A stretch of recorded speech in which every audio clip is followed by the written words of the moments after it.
25 दिनों से चल रहा धरना, प्रशासन की चुप्पी पर राष्ट्रीय समाज पक्ष का अल्टीमेटम, 20 जून को होगा निर्णायक आंदोलन।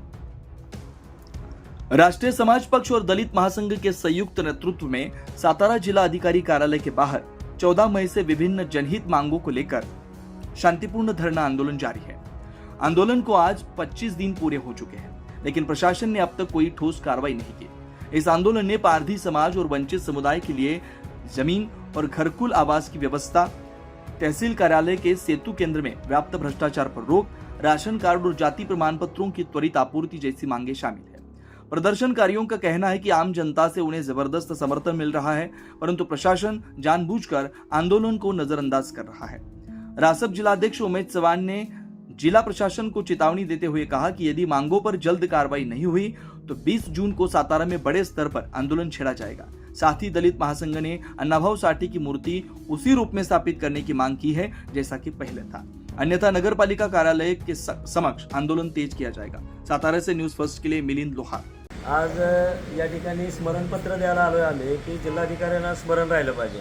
मग जिल्हाधिकाऱ्यांची स्मरणशक्ती आहे का नाही हे आम्हाला बघावं लागेल, कारण का अनेक वेळा निवेदनं देतोय, अनेक वेळा आम्ही मोर्चे काढतोय, आंदोलन करतोय, मात्र जिल्हाधिकारी म्हणून त्यांच्याकडे सगळा जिल्हा बघतोय आणि आम्ही सुद्धा बघतो की जिल्हाधिकारी हा सगळ्या जिल्ह्याचा पोशिंदा आहे आणि जिल्हाधिकारी प्रश्न सोडवतील, मात्र जिल्हाधिकाऱ्यांनी आजपर्यंत एकही प्रश्न सोडवलेला नाही। मात्र जिल्हाधिकारी आमच्या राष्ट्रीय समाज पक्षाचे प्रश्न का सोडवत नाही, मग आम्ही विरोधी पक्ष आहे म्हणून का, असा आम्हाला शंका निर्माण झाली। म्हणून आज आम्ही स्मरणपत्र देऊन आमच्या अनेक मागण्या आहेत। अण्णाभाऊंना भारतरत्न मिळाला पाहिजे, वंचित समाजासह पारधी समाजाला जागेचं घरकुल मिळालं पाहिजे, महागाई कमी झाली, सुशिक्षित बेरोजगारी कमी झाली पाहिजे, खाजगीकरण रद्द झालं पाहिजे, जे काही कॉन्ट्रॅक्टर पोचले जात आहेत आमदार खासदारांचे ते बंद झालं पाहिजे। मात्र जे अनेक मुद्दे घेऊन आम्ही आज स्मरणपत्र द्यायला आलो आहे। आमचं 14 मे पासून जिल्हाधिकाऱ्यासमोर बेमुदत स्वरूपाचं धरणे आंदोलन सुरू आहे। मात्र जिल्हाधिकारी रोज येता जाता त्याला मंडप दिसतो का नाही कोणास ठाऊक, जिल्हाधिकारी आंधळा आहे का मुका आहे मला हे काही कळलं झालं। मात्र मुख्याला आम्ही बोलायला लावतो आणि बाहेरला यायला लावतो, असली आमची संघटना आहे। मात्र त्याचा अंत पाहू नये जिल्हाधिकाऱ्यांनी। आज या ठिकाणी अण्णाभाऊ साठे यांचा पुतळ्याचं काम गेले 2 वर्ष झालं सुरू आहे आणि अण्णाभाऊंच्या पुतळ्याबाबत आम्हाला शंका निर्माण झाली। तो पुतळा चांगल्या दर्जाचा नाही, त्या पुतळ्याचं सुशोभीकरण ते जे काय चौतारा बांधलेला आहे तो चांगला नाही, मात्र तो बापट आहे, तो काय डोळे झाकून बसलाय का हे आम्हाला या ठिकाणी वाटतंय। त्याचबरोबर तो पुतळा या ऑगस्ट जयंतीपर्यंत बसला नाही तर तो जुना पुतळा अर्धाकृती पुतळा तो तात्काळ बसवला पाहिजे अशी आमची मागणी आहे। अन्यथा बापटच्या कार्यालयासमोर सर्व संघटना घेऊन तिथं आम्हाला बापटला जाब विचारावा लागेल, बापटनं तात्काळ त्या पुतळ्याबाबत कारवाई करावी असा इशारा मी या ठिकाणी देतो। 14 मेपासून आम्ही जिल्हाधिकारी कार्यालयासमोर आंदोलन करतोय। या काही आमच्या वैयक्तिक मागण्या नाही आहेत, सामान्य जनतेच्या ज्या अडचणी आहेत तेच आम्ही घेऊन बसलेलो आहे।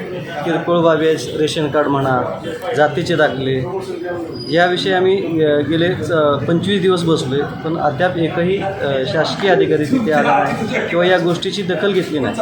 आज दैनिक पुढारीमध्ये सुद्धा एक पाटण तालुक्यामध्ये रेशन कार्डमध्येच चाललेला काळा बाजार आहे तो त्यांनी छापून आला आहे। हेच आम्ही मागणी केल्या, ज्यावेळेस निवेदन दिलं त्यावेळेसपासून सांगतो आहे की सेतू कार्यालयातला भ्रष्टाचार थांबवा, महाई सेवा केंद्रामध्ये जे काय दरपत्रक आहेत त्याची दरपत्रक लावा आणि लोकांची आर्थिक लूट थांबवून वेळेत दाखले दे हे घ्या। शासन नुसतं म्हणतं की बाबा शासन आलं आपल्या दारी, पण यातली कुठलीही योजना लोकांच्या फायद्याची ठरत नाही आहे, नुसत्याच नावाला योजना।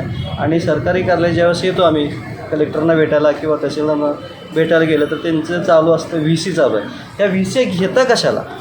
तुम्ही जागेवरती जावा, तिथे बघा काय परिस्थिती आहे आणि मग त्याच्यावरती तुम्ही आढावे घ्या आणि सरकारला दाखल करा, असं आमचं म्हणणं आहे। तर ह्या VC वगैरे जे आहे ते ह्या थोतांड आहे असं मला म्हणावंसं वाटतं।